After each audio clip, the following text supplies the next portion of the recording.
ഗ്രാമിക ന്യൂസിലേക്ക് സ്വാഗതം. Thalassery 1-ാം railway ഗേറ്റിനടുത്ത rail പാളത്തിൽ അപകട മരണങ്ങളും ആത്മഹത്യകളും വർദ്ധിച്ചു വരുന്ന സാഹചര്യത്തിൽ പാളത്തിലൂടെ അതിക്രമിച്ചു കടക്കുന്നവരുടെ വഴി തടയാൻ എഞ്ചിനീയറിംഗ് വിഭാഗം റെയിലോരത്ത് തടസ്സമതിൽ കെട്ടി. പുതിയ ബസ് സ്റ്റാൻഡിലെ പച്ചക്കറി മാർക്കറ്റിന് പിന്നിലാണ് ഏതാനും മീറ്റർ ദൂരത്തിൽ ഇരുമ്പ് തൂൺ നാട്ടി തകര ഷീറ്റുകൾ കെട്ടി വഴിയടച്ചത്.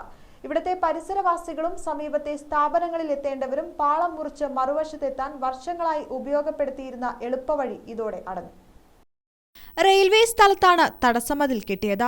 ഇനിയും ഇതിലെ അതിക്രമിച്ചു കടന്നു പോകുന്നവർ ശിക്ഷാ നടപടി നേരിടേണ്ടതായി വരുമെന്ന് ഉദ്യോഗസ്ഥർ മുന്നറിയിപ്പ് നൽകി. Senior section engineer Sandeep, Mukildas, RPF SI KV Manoj Kumar, Sreeranj എന്നിവരുടെ സാന്നിധ്യത്തിലാണ് താൽക്കാലിക മതിൽ കെട്ടിയത്.